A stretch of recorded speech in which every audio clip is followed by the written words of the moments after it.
Assalamu alaikum to all participants and good evening. Today we are back with our sessions of Outreach 2020. We'll be live on Facebook and we are also on our Zoom platform for our registered participants only. We are back to our STEM programs and today's panelist with us is Mr. Umer Saleem. Umer Saleem is a research scholar at IISER Mohali. Umar did his master's in biotechnology from University of Kashmir and later moved to IISER Mohali to do his PhD. We are also joined today by Dr. Mir Zahoor, who works at the University of Hyderabad. Dr. Mir Zahoor will be moderating this session. To all the participants who have registered with us on Zoom platform and those of you who will be joining today on live stream on our JK Scientists Facebook page. If you have any questions, we have received few questions for Umar before starting the session from our registered participants, and we'll be also taking certain questions from participants on our Facebook platform as well. So Mr. Umer Saleem will be with us for around 1.5 hours. Zahoor Sahab will do the honors of moderation today. Zahoor Sahab, the floor is yours. Please go ahead. Thank you, Dr. Khalid. Thank you for giving me this opportunity to moderate today's session. Okay, on my personal behalf and on behalf of JK Scientists, welcome Umer Saleem, who has spared some time to be with us today. First of all, congratulations for getting into IISER Mohali, and it is indeed a great honor for all of us that you have got into the prestigious institute for doing your research. Okay, so let us start with this, Umar. Take us through the journey from University of Kashmir to IISER Mohali. So how did you perceive that you want to join IISER Mohali? What made you to pursue the things that you have to join IISER Mohali, and what preparations you made and how you got selected in IISER Mohali? Okay, thank you so much for the introduction. And first of all, I would like to thank JK Scientists for organizing such a great session, which is actually in need of the hour. So to begin with my journey to IISER Mohali. So basically, it has started from my undergraduate. I'm sorry to interrupt you, Umar. If you can please be a bit louder. Sure. So am I audible? Yes, go ahead. Yes, go ahead. Yeah, so I would like to thank JK Scientists for this great session. And my journey to IISER actually started from the undergraduate level. So when I was in my undergraduate, my teachers at my BSc were very encouraging and they were helping. So I was already interested in pursuing research as my career.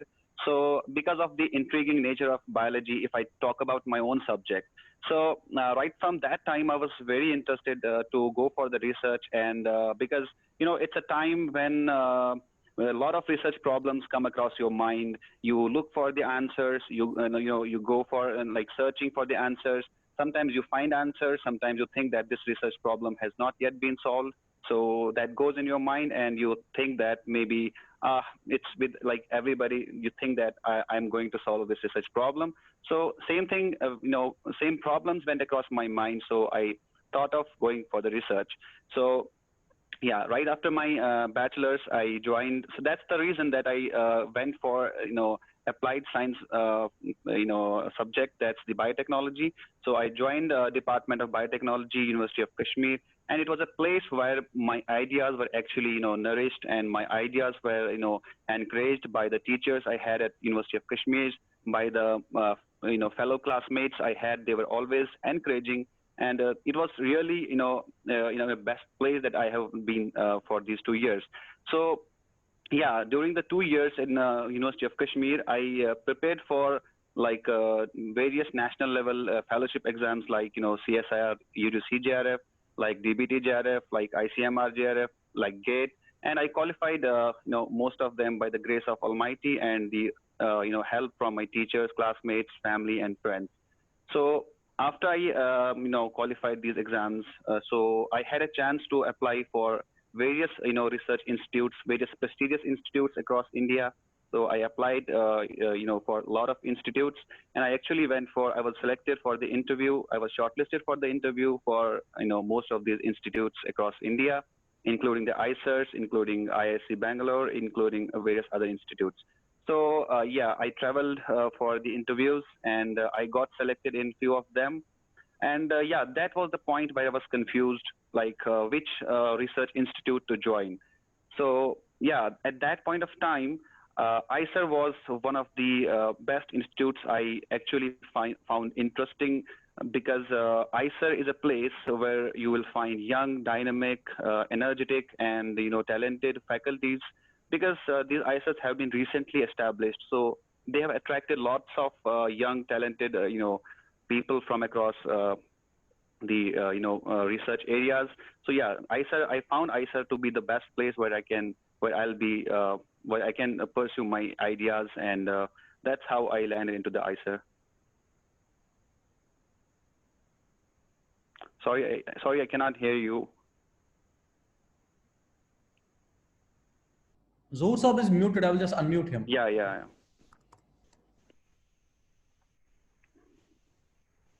Can you hear me now? Yeah, Zoor Yeah, Saab, sure. don't mute yourself. You can continue. Yes. Can you hear me now? Yeah, you're audible now. Yeah. Yes. So before we go into further details of IISER, many people from in our audience may not know about the IISER. So tell us about what IISER is, and what is their mandate, and what are the different campuses of IISER in the country. So give us the background about IISERs. Yeah.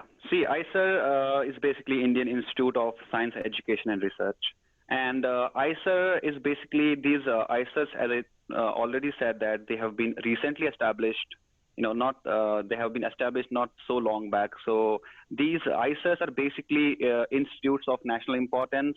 So the basic mandate of IISERs, if you say that, the basic mandate is to provide, quality education, and to carry out research in the frontier areas of science.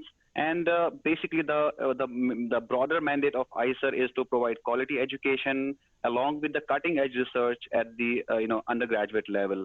And the most important things about the IISERs is that they promote. These institutes have been established with the idea of promoting the interdisciplinary research. That's very important, actually. So, see, in these times, we see that any research problem, be it a biological problem, if it belongs to chemistry, if it belongs to physics, or any other fields of science. So we always want to look at a problem from different perspectives. So then, at that point of time, interdisciplinary research, comes into practice. So I think IISER has been established with this idea to promote this interdisciplinary research. And talking about the campuses, so there are 7 IISERs currently in across India. So it's IISER Mohali in the north, it's IISER Kolkata, it's IISER Bhopal, it's IISER Pune, it's IISER Tirupati, it's IISER Behrampur. So these are some IISERs that have been some of them have been recently established, while others have been established, almost a decade ago. So yeah, IISER is really a nice place to attend, I think. So what are the courses which are offered by the IISER? Okay, so IISER is basically, as I already told, that the IISER is established for focusing on the undergraduates, the research at undergraduate level. So because this research is, if we talk about research, we only think about Ph.D, postdoc, research associates, project assistants, and all that. But IISERs are established with the idea to promote research at undergraduate level. So the courses that IISERs offer, they are like, if we start with the BSMS courses, so it's basically an integrated bachelor's and master's course. So the first course, that is integrated BSMS course, the second, that's integrated PhD course. So you can start it after your bachelor's. It's an integrated MS and PhD course. And then, of course, they offer PhD courses. And apart from these 3 academic courses, you can apply for postdoc, you can apply for project position, and you can always apply for summer internships. Yeah, that's great. So tell us, because most of the audience may be from science background and they are into undergraduates or postgraduates. So tell us that how one should start preparing for these IISERs, and how should they apply, and what is the eligibility criteria? Sure. So, see, basically, what I suggest right now to all the students back in the valley, I highly recommend them to take this as an option because yeah, so if I first talk about BSMS courses, so the main eligibility for BSMS course, so there are basically three channels where you can get into IISER for a BSMS course. So the first channel, that is called SCB, that is State and Central Board. The second is JAM, that's Joint Admission, that's JAM, sorry, it's JE Advanced, sorry. It's JE Advanced that people, students after 12th appear for. And then the third channel, that is KVPY. So these are the three channels by which you can get into the IISER. So for the first channel, that is SCB, for that matter, for this channel, what you have to do is the students who pass the 12th examination from state board or the central board. So what happens is, so the IISERs, there's a joint admission committee for admitting students at the BSMS level. So what happens is they actually issue a cutoff for the percentage of the state and central board. Say, for example, this year cutoff for the J&K State Board of School Education is around 80%, 79%. So the students who are above 79 or 80%, they can apply for the IISER aptitude test. So there's a test called IISER aptitude test. So those students whose percentage is above 80%, they can apply for IISER aptitude test. And if they qualify IISER aptitude test, they can be admitted to different IISERs across India. This is the first channel. The second channel is the JE Advanced. So the students appear for JE Advanced. So again, they set a cutoff. So if the students come under the cutoff, suppose for example, it's around 10,000, the rank up to 10,000. If the students up to the rank of 10,000, they can apply directly for, they don't have to appear for the aptitude test, they can apply for the IISERs, and if shortlisted, they will be selected for, they will be offered admission in any of the IISERs across the country. Then the third one is KVPY. So this KVPY is a program basically started by the DST. So under this program, if a student has qualified KVPY, so the student who has qualified KVPY can apply for the online, can apply online for the IISER. Accordingly, he or she will be given an admission, or he will be offered an admission to any of the IISERs. So these are the three channels by which students can apply for IISER. Yeah, we can talk more about these fellowships if time allows us. So what is your suggestion for the younger generation who want to get into this IISERs? How should they prepare? How should they start their preparation at the early stage of their education, sure. After 12th or after graduation?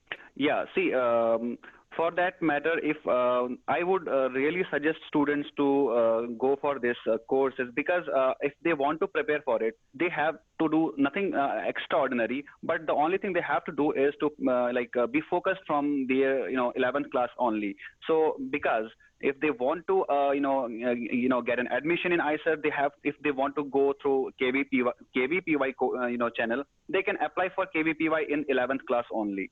So the best thing about these admissions in IISERs is that they provide you with the monthly stipend, they provide you the financial aid. That's very important, because students, at this point of time, if the main problem with the students not pursuing basic science is that they think that there are lots of financial problems later on. If we go with basic science, there are lots of saturation is there and blah blah is there. So that's a very the big problem that our students are facing right now. So we have to encourage them, like when they pass 10th class, when they are in the 11th class, we can encourage them to go for this particular course, prepare from 11th class only. There is nothing extra, there is nothing extraordinary you have to do. You have to be focused about whatever you are studying in your 11th class, whatever you are studying in your 12th class, and then you can apply for IISER. And if you get an admission at IISER, it will be a very great thing, because you will be exposed to research at the very early levels.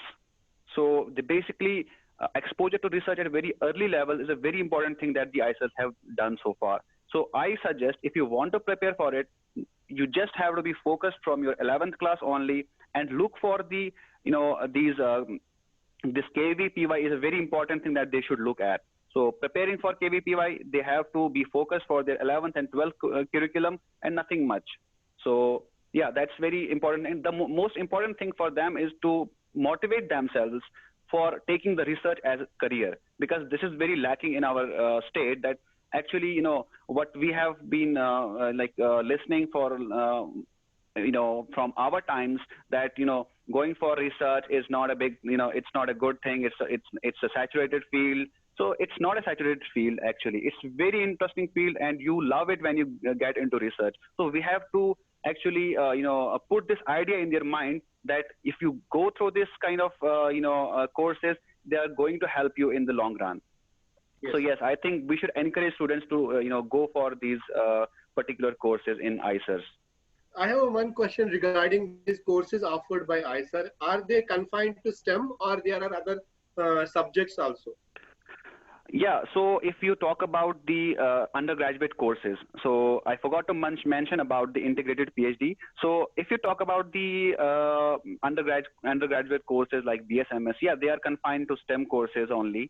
So mostly they provide you admission for biology, chemistry, physics, and mathematics.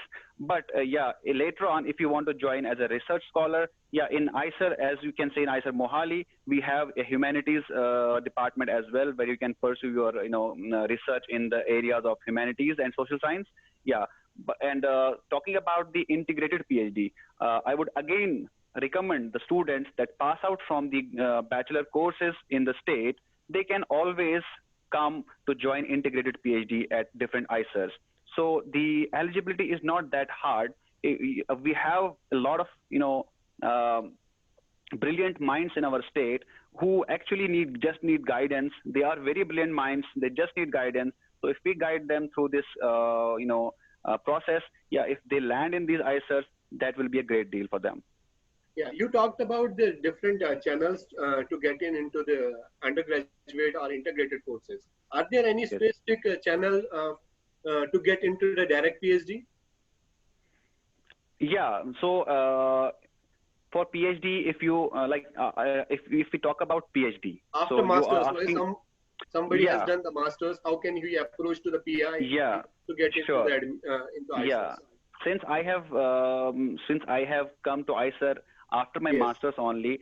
So what happens is basically after you qualify, after you are done with your master's, the main eligibility for the IISER PhD program is master's, and they will require you to qualify any of the national level exams like CSIR, UGC, JRF, or LS, and they will require you to qualify GATE. You can also have GPAT for the pharmacy students. If you see, you can have GPAT. And and these national level exams, if you have qualified, yeah, you will be considered for the interview. And if you're shortlisted for the interview, you have to appear for the interview, and then you can get into the PhD.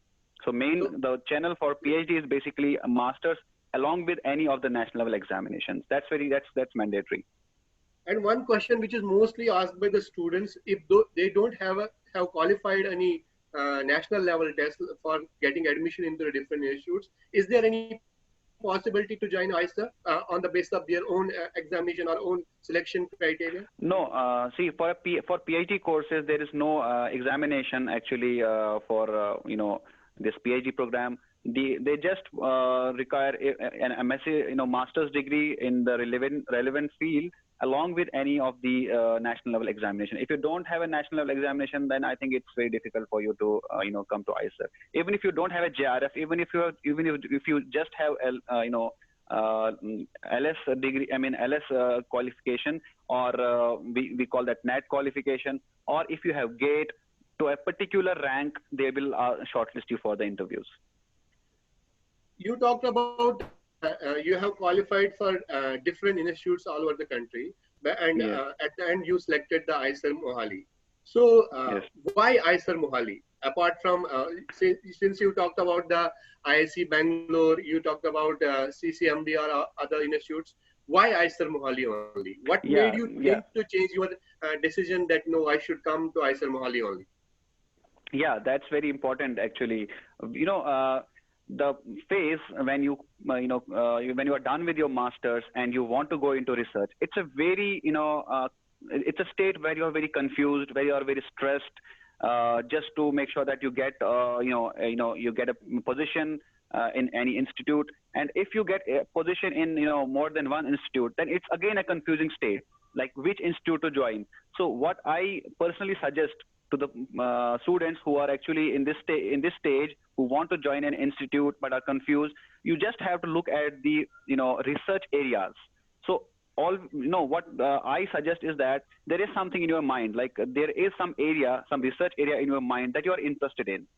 So I was interested in a particular research area that I'm working in right now. So if you are interested in a particular research area, and that research area is overlapping with the research group that the institution where you are selected in. So, and then after that, you can look at the profile of the, professors or the faculties there. And what I saw in IISER, I saw that the faculties are young, they're energetic, and they produce a lot of good, research. That's how I got interested in this IISER. As I told in the beginning only, these IISERs have been recently established. So they are actually recruiting people, and they have recruited people, in recent times. The people are usually young, so they usually think a lot. So they are enthusiastic about their career. So they are enthusiastic about the research. That's very important, and that's very interesting thing. That's why IISER looks very attractive. That's what attracted me to IISER. Yeah, that's great. So there is a one program which is run by the IISER, like summer internship program. Okay, so Yes. most of the students may be interesting to see first-hand experience of IISER. So please tell us that how we should approach for this summer internship program and what are its benefits. Oh yeah. So for a summer internship program, there are two ways in which you can get into IISER for a summer research program. So the first channel is the IISER's own portal. So the IISER advertises the summer internship program on its website. We can check the website. It's usually, the website. The applications usually come in the month of Feb or March. So we can always apply at the website. And but before that, I would really, let people know that you should always have some research problem in your mind, because they will ask you for a research proposal. So you should always have a, you don't need to have a, broader idea, because at bachelor's level or in the early masters, we don't have so much bright ideas, I can say. Yeah, we do have ideas. They are like, nourished later on only. But if you have a simple research problem, you should always try to, you should be always able to express it to the person that you are applying for.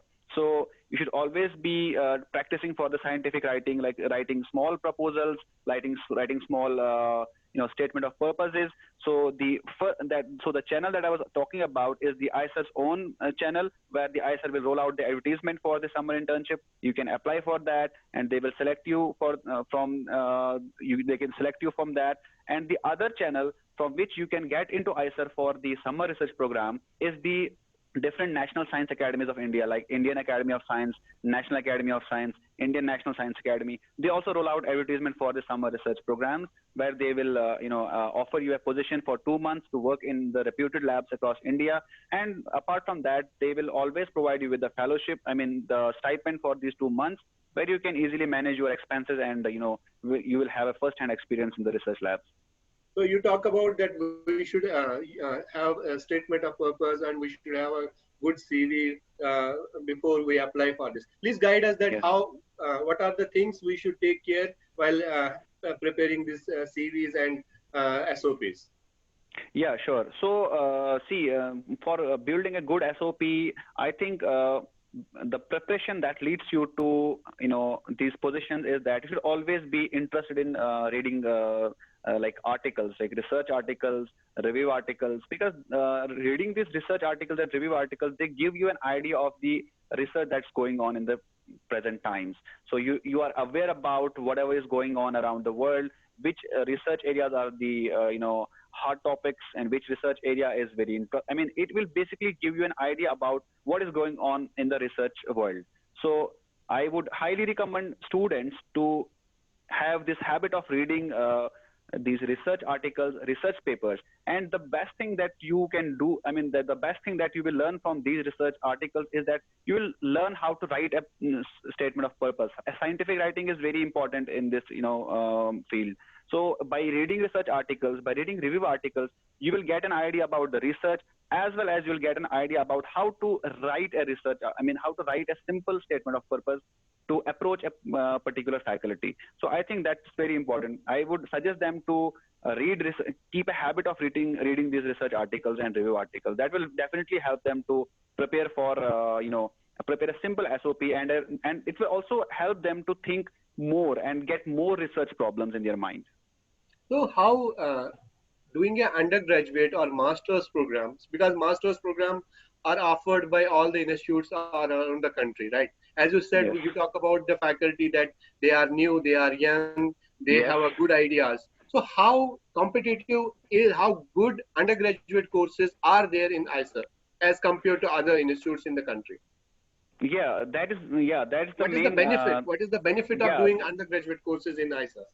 Yeah, there's a very big difference in if we talk about the structure of the undergraduate courses in other institutes or universities for that matter, and the research institutes and IISER in particular. There's a lot of difference actually. See, in the other institutes, the focus is on the theoretical, I mean, not theoretical, I will say subjective things. Like they will encourage you to like read more and just read and read and read. So there is very least, attention given to the research at the undergraduate level. So, but the big difference that is, like if you take the case of IISERs, what they do is if you get into the bachelor's program here, the integrated bachelor's program here, so you will be exposed to the research from very beginning actually. So from the first year only, I've seen students here who come to labs in the first year only, even if they don't get to do research, but at least from the first year only, they can start exploring the research areas, like what's happening in the labs, what techniques they use, what is the research problem they are addressing. And in the later part of the bachelor's, they start actually working. They work in the labs. So the big difference that I would say is that the students in IISERs are exposed to the research at the very early stage. So it gives them a benefit. So it gives them a benefit, and they stay ahead of others because they already have the experience. And sometimes in IISERs, you can see, as I already told, the mandate of IISER is to provide quality education along with the cutting edge research at the undergraduate level. So the main focus of the IISERs is undergrad.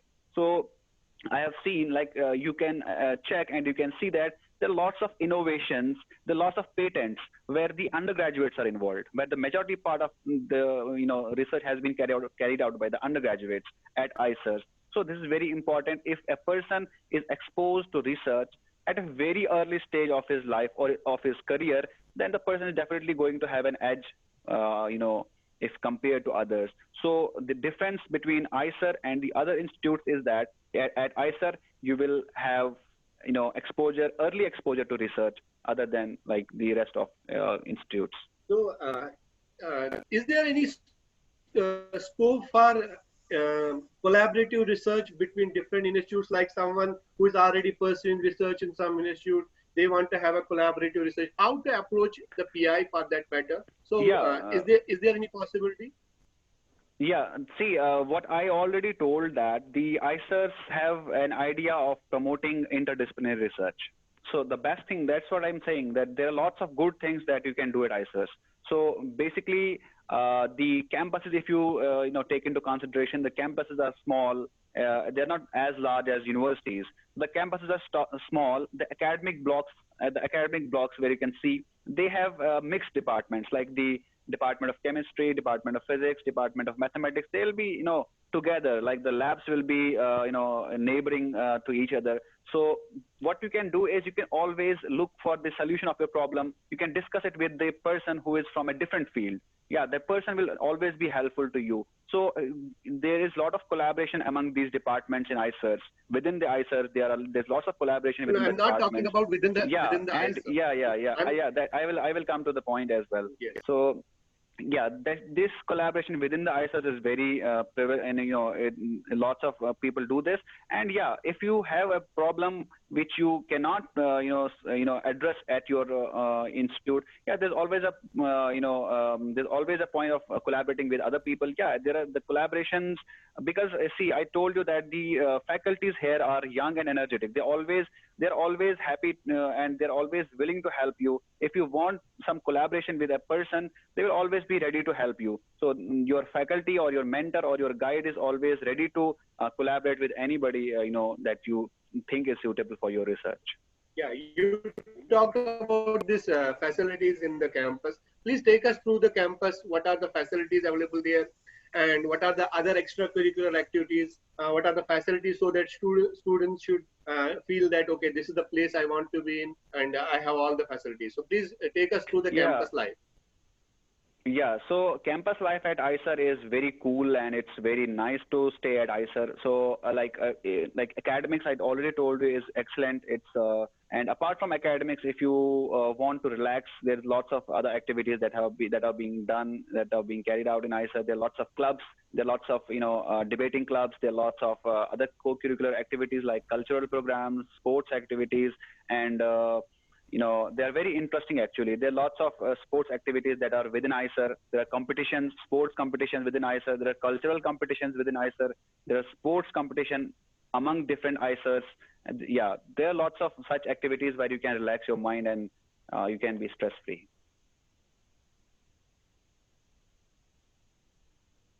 Yeah, before I hand over to Dr. Khalid, I have one last question for you.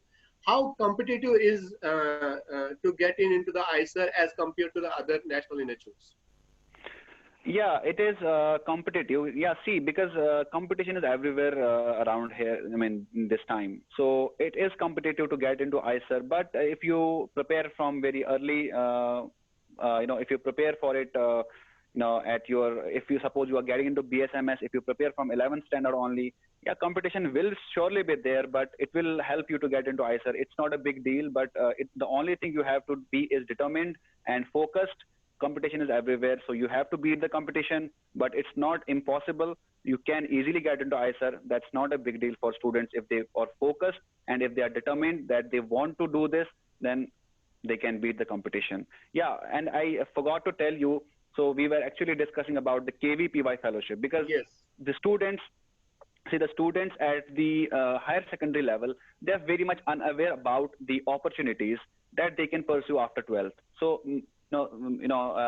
if we talk about the students who are in the STEM courses, after they complete their 12th class and they just want to, some part of these students, they go for the professional entrance examinations and they qualify it. But those who don't qualify it, they're always, confused about their career, like what to do. They will join the conventional bachelor program, and then they're always stressed about the program. They're always stressed. So what I suggest is, if the student is in 11th class, basically the KVPY fellowship that I was talking about, it has three types of fellowships. So the first, the student can apply in 11th class only. If the person has got 75% in 10th class, he can apply or she can apply for KVPY in 11th class only. If the person qualifies the exam in 11th class only, so the person is the person will carry this fellowship in, if he or she joins bachelor's right after the 12th class. So it's valid for 2 years, we can say. The same fellowship, the person can appear for the KVPY in 12th class. If the person, again, the eligibility is same, 70% in the 75% in the 10th class, and the person is in 12th class, he can apply for this KVPY fellowship. If he gets through it, he can join the bachelor's in next year only. He cannot drop. The main thing is that he cannot drop. In the next year, if he joins a bachelor course, he will be awarded this fellowship with the monthly stipend of 5,000 for 3 years and 7,000 for rest of the 2 years.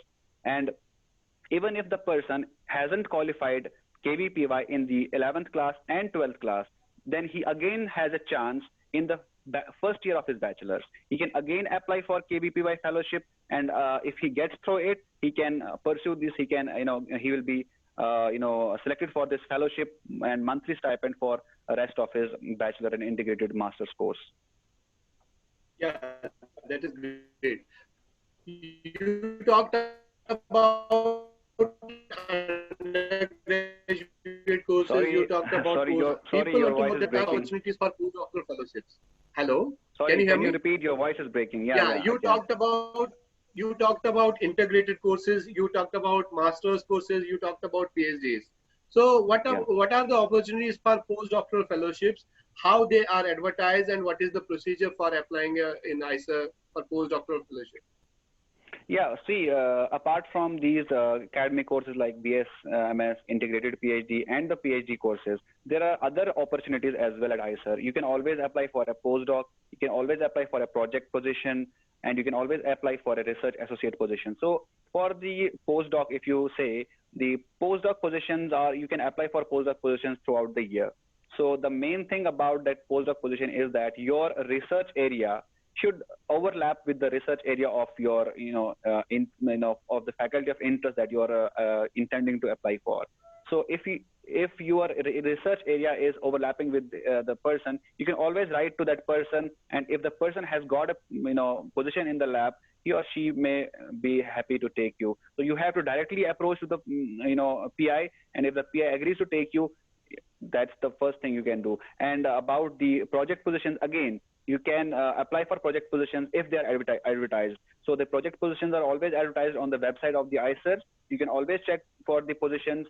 If there are few positions, you can apply for the position and directly talk to the PI. Actually, you can write to PI. The best thing about, the main thing about this position is that you should always do some research about the faculty that you are intending to apply. So because lots of people, as I have heard and as I have seen, lots of people write to the PI that I'm interested in the area of your research. Yeah, because the PI knows everybody is interested in my research. Then what is the difference between person A and person B? The best thing you can do is go through the research that they are doing, go through the research papers that they have published, see what kind of research they do, see what kind of problem they address, and then if you have an idea, if you think that your ideas can add to the research that they are doing, you can always write to a PI in that language. If the PI is that's a very good impression on the PI and advisor. So I suggest that go through the research area, go through the research papers that they publish, see what kind of research problem they address, and that will always be helpful for everyone to apply for any kind of position. Thank you, Umar. Thank you so much. You have, I think you have touched each and every aspect of getting into IISER. So I will hand it out to Dr. Khalid. We have questions from our audience from Zoom as well as the Facebook. He will take up those questions, and over to you, Dr. Khalid. Thank you so much. Thank you so much, Dr. Mir Zahusa, for moderating this session, and to you also, Umar, for wonderfully speaking on different aspects related to IISERs. Thank you. We have a few questions from our participants on Zoom platform. I'll just read some of them, and then you can. A few of the questions have been taken care of in your talk. So one of the most important questions is from Ishfaq Ahmed Baba. He says that I think for getting a direct PhD admission in IISER, we need JRF, not LS. Is that true?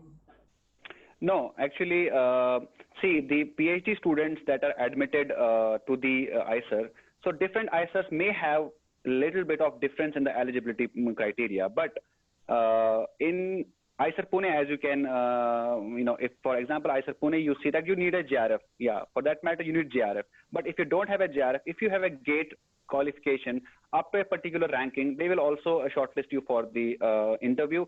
And for other courses like physics, chemistry, mathematics, they will require you to qualify the national level examinations that are there. And for IISER Mohali, because I have been in IISER Mohali, if you have LS, they will still shortlist you for the interview. And if you are selected, you will be given a position as an institute fellow. So institute will pay your fellowship. So even if you have GATE qualification, even if you don't have a JRF, you have just LS, they will still shortlist you for the interview. If you get selected, you will be here as an institute fellow. Yeah, the criteria might be different in different IISERs, but I think they will in IISER Mohali and few other IISERs, if you have an LS, they will shortlist you for the interview. Okay, so the next question is from Shah Altaf, that can somebody pursue PhD bioinformatics from any of the IISER campuses? Yeah, see, PhD bioinformatics as a matter, so as a subject, like if you want to go for PhD in bioinformatics, if you look at IISERs, we have a biological science department in IISERs. So what we do is PhD in biological sciences. We don't do PhD in neurobiology, PhD in molecular biology, PhD in bioinformatics. But yes, bioinformaticians are there in all the IISERs. You can take a look at the profiles. You can take a look at the research areas. There are bioinformatics labs in the IISERs. You can, if you want to go for bioinformatics, you can always apply for IISER. And if you are interested in bioinformatics, you can go through the research area of different bioinformaticians, and you can always join their group if you are interested. So a similar question from Arfa also, it has been already taken care of. So how about undergraduate students from engineering background? Any scope of getting admission in IISERs? Yeah, the undergrad engineering students, if they want to pursue research, yeah, they can also apply for IISERs, because the basic qualification for the IISERs is either a master's degree or the BTech. Because BTech is engineering is a 4-year degree course. Yeah, they are eligible for, I think, these research courses if they want to take up. Okay. Yeah, even few one of the IISER, that IISER Bhopal, I think, is they also offer engineering course. If you want to go into engineering, they offer engineering courses as well. Okay. So we have another question from Mr. Khalid Butt. He says that I have qualified JM 2020 with 830 rank. So will I be shortlisted by IISER Mohali? I heard that they shortlisted candidates up to 1000 rank last year. Yeah, see, unfortunately, this year there was a big problem. I mean, there has been a big problem in majority of the institutes. Because of this COVID pandemic, what they have done is, because most of the interviews were carried online, so they have shortlisted very less number of students this year in all the institutes across India. So I think the cutoff ranking for the students to be shortlisted for the interviews might go down this year, because they'll not be shortlisting much of the students, and I think that might affect the shortlisting criteria this year. So if last year it was 1000, it might go down this year, because they don't have to take interviews in person. The interviews will be online, so less number of students will be shortlisted. That's what I think. So we have a question from Ms. Meera. She says that can I pursue PhD in microbiology? I have qualified GATE and NET only. Yeah, it's a similar question like the bioinformatics one. So I already told you that in IISERs, there are labs that work in the area of microbiology. There are labs that work in the area of cell biology. There are labs that work in the area of neurobiology, molecular biology, plant biology, bioinformatics, and different biological fields. So you can always apply. If you're interested in microbiology, you can go through the research groups on different IISER, on the website, and you can see if you find that some microbiology group is doing some research that's of your interest. You can always apply for that.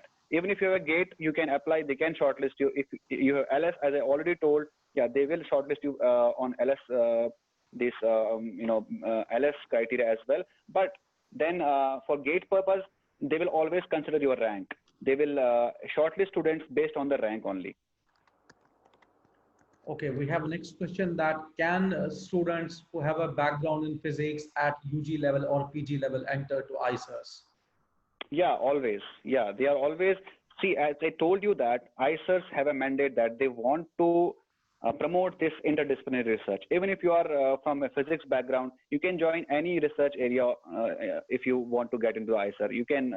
You're always welcomed in these institutes if you want to do interdisciplinary research, or if you want to pursue your own subject research area. You can always go for that, because I told you IISERs offer courses in biology, physics, chemistry, mathematics, and in IISER Mohali they also offer admission in humanities and social science as well. Okay, there's one question which is long enough. I can just rephrase it, that once you would have applied for a PhD program in IISER.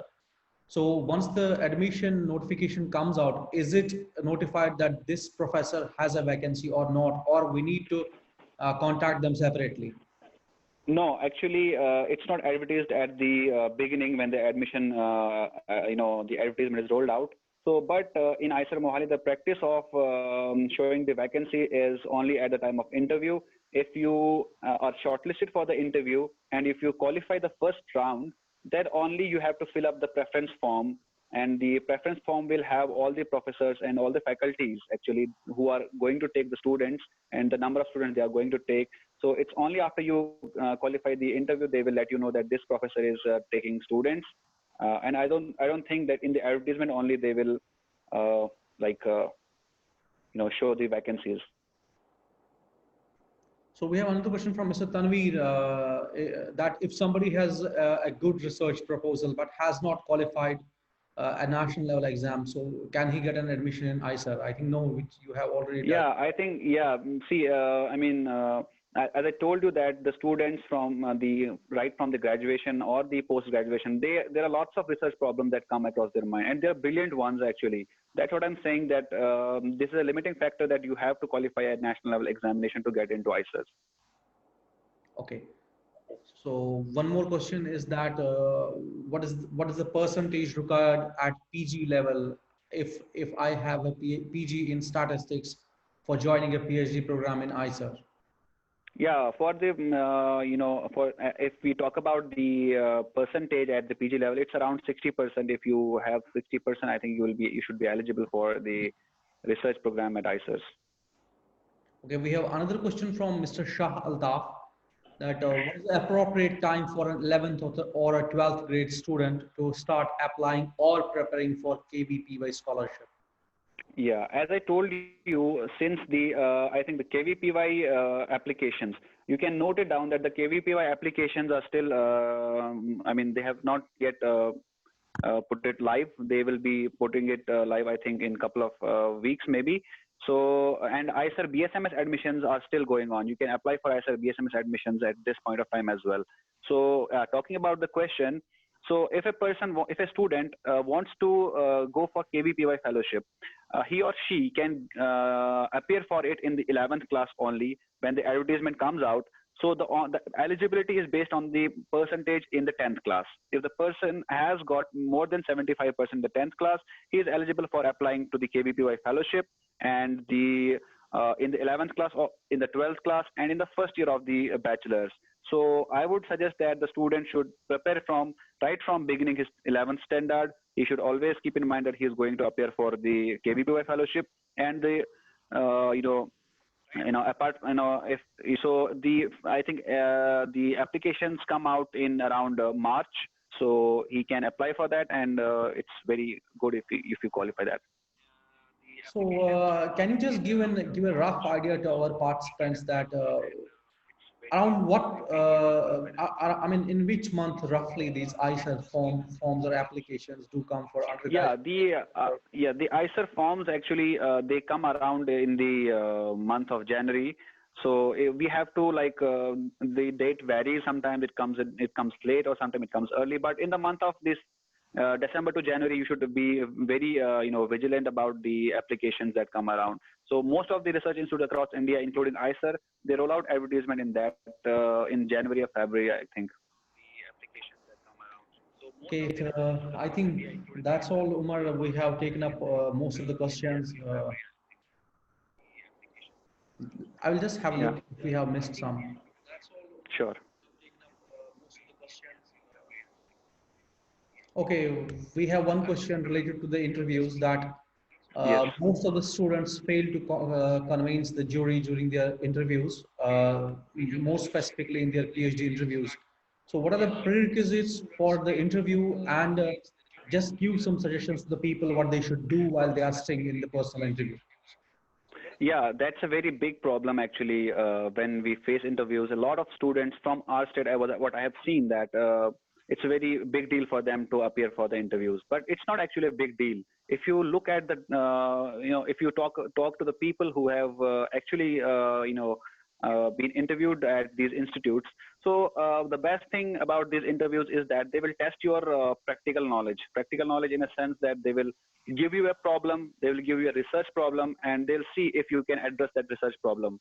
So for that matter, as I told that we at our, in our state, we in the undergraduate or the postgraduate level, we are very much, we are very less actually, used to reading research papers and articles, I think.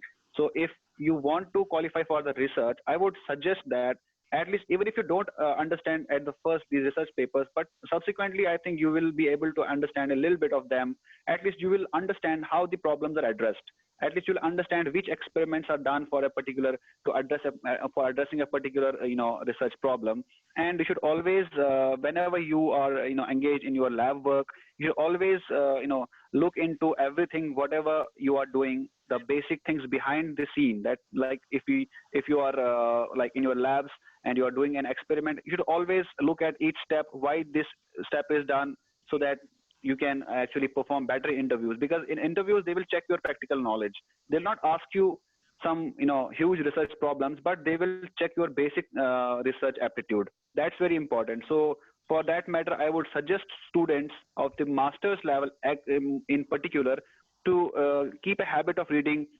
So for that matter, I would suggest students of the master's level in particular to keep a habit of reading. Umar, are you with us? Is very important, but apart from that, this practical knowledge is very much important for qualifying interviews. Because if I talk about my own experience, wherever I went for the interview, I was asked these research problems based questions everywhere. So research aptitude is very important. Wherever I went for Okay. the interview, I was asked these How can you convince your own students, for instance, those from biotechnology or biochemistry, that you can pursue stuff like PhD and not just stay home? One word for your yeah. people at Kashmir University, Mr. Omar. Yeah, see, this is a very important for us to actually spread this word and convince our fellow, fellows there in state about pursuing this research as a career. So, in my master's time only, we had a very, energetic class, energetic batch actually. And, we always discuss about these opportunities, and we always discuss about the thing that's happening in our state, that people don't get into these applied science courses because we are always being told that they don't have scope and everything. We should actually make it clear that scope is, we don't have to misjudge our potentials. So if we have our potentials, we can always do great. And then the people, they think that if you go for research, it's like time consuming. But no, if it might be time consuming, but it's very great to do a research, because at the end of the research you will get a good output from it. And to convince the students, I would say that if you qualify some national level examinations and you get into any of the research institutes across India, you will be financially stable as well. You get a lot of fellowship, you get a good amount of handsome money as a fellowship to bear the expenses, and you don't feel burdened about like anything. So and if I would talk about my own fellows at the Department of Biotechnology, I would highly suggest them to look into this option and pursue PhD as a career, because yeah, it's going to help you in the future, and it's a great thing that you want to do, because it's biological sciences. If I talk about as my subject, and research as a in general, I can say, is always intriguing. If you look at the research problems, you actually feel that yeah, this is the need of the hour. So yeah, I think we can always talk to our fellows, convince them that research is something good you can pursue, and yeah, that's a great thing if they are convinced. So, Umar, I just will ask you two questions specifically related to JK Scientists. Number Sure. one, we at JK Scientists have a dedicated mentorship program, and we have been telling people more often that after completing your masters, look for project opportunities. So, my first Yes. question to you is that how do these master projects and internships beyond masters help in developing a scientific temperament and also help people getting a better position, not say not in IISERs only, somewhere else also? Yeah, sure. See, for that matter, JK Scientist has been putting a lot of efforts, and I appreciate, and I'm happy to be part of this family. And it's very, it's very important for us to take care of the budding students from the valley. And JK Scientist is putting a lot of efforts, and it's very appreciable. And so, for that question, I would say that if the student, takes up, you know, so see, if we have most of the applied sciences in our university of Kashmir, like the biochemistry, clinical biochemistry, biotechnology, you will have to do a 6 month internship as a part of your course. So if you go for uh, some good lab across India, you will actually get exposure to high throughput techniques, and that is kind of lacking in our state due to a lot of reasons, and due to a lot of other reasons we are lacking at some point. So if we go to some good research institute across India and develop a good research hand, so whenever you apply for a research position, they will always want somebody who is already having an edge of research hand. If you have got a good research hand, they will always, be happy to take you for any position like a PhD position or a research like project position and other things. So having a good research hand is very important, and for that you can, you know, in any research institute across India, if you already have a research hand, that is, I think, an extra, and good thing in your hand on your CV. Okay, Umar, my second question is that once we start our mentorship program, I mean, one-on-one mentorship with our people back home, we exchange emails, we have conversations with them, and we help them with their CVs and letter of interest or statement of purpose. We fail to understand that either the people who have completed their post graduations or even have completed their PhDs have not understood that there's a difference between the normal text message or WhatsApp message that we send to our friends and a technical language that we send to our professors or anybody else pays in Yes, our true. group. So I will take this one. I will take this opportunity to tell our participants that JK Scientist has developed a repository on its website.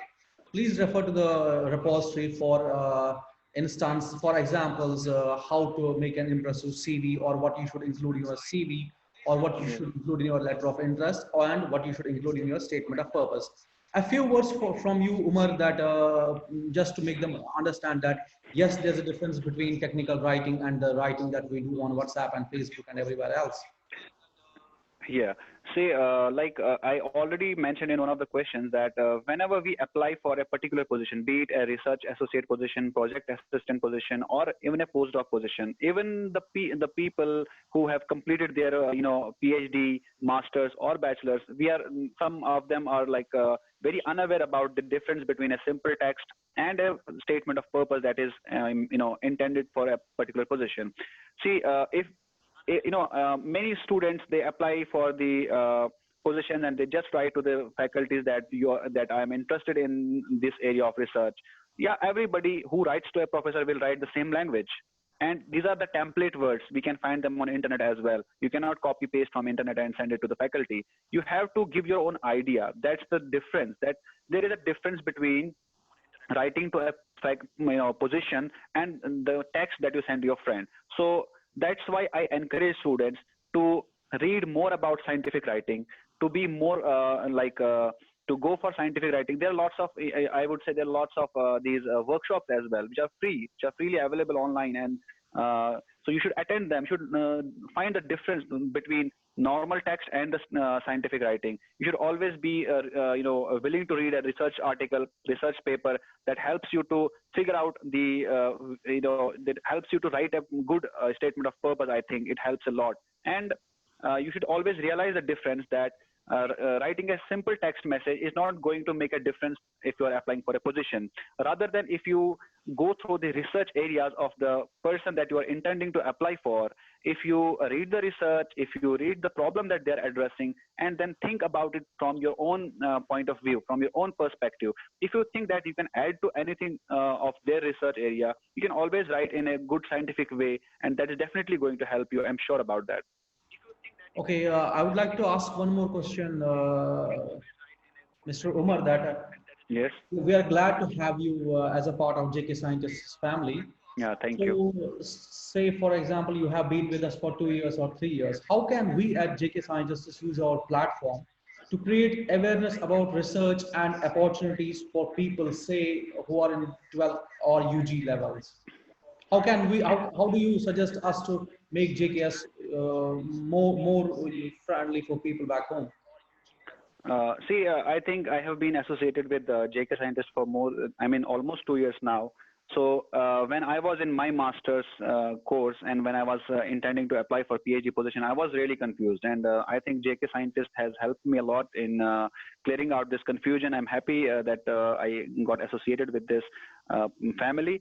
So yeah, if we want to serve our society in the broader sense, so we have to be dedicated for that matter. And so for that matter, I think as at this point of time, because of this pandemic, everything is disturbed. But after this thing is over, we can actually do sessions in the college and in higher secondary schools as well. We should so basic thing. No, I think the main and important thing we need to convince is the parents. So if we do some sessions where we can invite the parents as well. So if we that's very important to convince the parents that yes, these fields are not these fields are something that you don't want your wards to do, but these are some fields where your wards can do great, and we have to convince them. So doing some sessions in higher secondary schools, doing some sessions in college, and doing some sessions in outreach sessions in the universities, inviting parents, so I think that's very important for us to do, because we have to convince the parents, we have to convince the society, and we have to convince the students that pursuing research is a very good thing that you can do in your life. And we have to tell them everything that this research has brought to, and whatever they can do in this research. And so that's very important for us to convince the students at +2 level, at college level, as well as at university level. And there should be, I think, these kind of outreach programs should be intended at a point when these advertisements are usually rolled out. I think the timing is very important, because if you if we do these sessions in some time and there is no advertisement, the students might tend to forget about it. But if we do it at a time when the advertisement come out, so I think the students might remember it for that matter. I understand what you have said, Umar. Actually, JK Scientists has been doing outreach sessions since last couple of years. And we used to do sessions by going personally to different universities and to college as well. And maybe it was a limitation also, because most of our scientists who work outside, they used to come back home in summers. But this also, we tried to have we didn't want to miss this outreach session that we usually used to do in our universities and colleges every year. So, but this time we have taken care of some things. For instance, we didn't miss the Rhodes deadline. We did a session on Rhodes scholarship. And similarly, we'll be doing sessions whenever the admission deadlines are around. I would also like to ask you a question that how exactly has JK Scientists helped you? Just a word for JK Scientists. Yeah, I would really like to thank JK Scientists for helping me, mentoring me. In my master's program only, I joined that mentorship program provided by the JK Scientists. Yeah, I got a very good mentor, and I think the mentor helped me a lot in deciding the research area, in deciding the the institute. I was confused among the institutes. Yeah, the mentor actually helped me to decide. Actually, he told me about the things that I should go for, like all the things that I should actually look for. So it was very much helping at that point of time, and that's how I got into this particular field. And I'm very thankful to JK Scientist, and that mentorship program is a very nice program that JK Scientist is carrying out. So I think I suggest more and more students to join JK Scientist this mentorship program, because it has given out great results, and I'm really thankful for JK Scientist too for that matter. Thank you so much, Umar. On behalf of JK Scientists, I also thank you for being here. So my last question to you is that since you have been a part of our mentorship program and you have closely watched our other programs as well, for instance, outreach, fundraisings, and other programs also, do you have any specific suggestions for us to improve any program, be it one or be it multiple programs? Yeah, see, improvements are always there. We cannot be perfect in any of the things, but we always try to improve in any of the programs. So what I suggest is that the frequency of these programs needs to be increased. Like these such programs that are very important, the frequency needs to be increased. And moreover, I think since this social media platform is a nice platform for engaging students, but I think we should always reach out to them at different other levels, as we should organize some meetups. Like if one or two JK Scientist scholars in the state, they can organize a meetup at some place, and they can call students there, and they can listen to the problems, they can listen to the whatever students are facing, they can address their problems. It should not be in a formal session, it can be an informal session as well. They can meet students, they can be a get together with students, and see if they can help them in anything, I think. Thank you so much. Apart from that, JK Scientist has been doing a great job, and I would say that I'm always available for anything that would serve our society from the JK Scientist platform. Thank you so much, Umar. At the outset, I would like to take this opportunity to tell our participants and others who are with JK Scientists that indeed this is our success story, that somebody who has been mentored by JK Scientists is now a part of our mentorship program, and hopefully, inshallah, he will be mentoring people. That is indeed a success story for us at JK Scientists. And the second, yes, on behalf of JK Scientists, we have been growing, and I can tell you that we are a decade long into this business. So as you said that we can have informal sessions, people can come to, different students or say our own people, they may come to know about where exactly our JK Scientist family is. So I just want to take this opportunity to tell them that we are revamping our website also, and we will be shortly launching our new mentorship programs as well. And we have decided that it will be based on certain screening processes. It won't be like that easy come and easy go. So to all our participants who have been with us today, it has been a wonderful talk from you, Umar. Thank you so much for joining us today.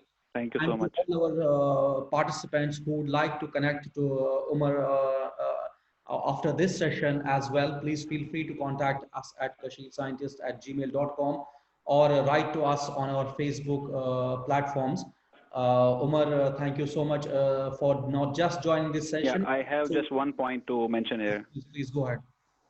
Yeah, so I would like to tell all the students who want to join this mentorship program, because I have been a witness of this mentorship program. So even if you are assigned a particular mentor, you are not always limited. If you always want to talk to different mentors as well, you are always free to talk, because I have when I was assigned a mentor, maybe there was some times I wanted to talk to some other person as well.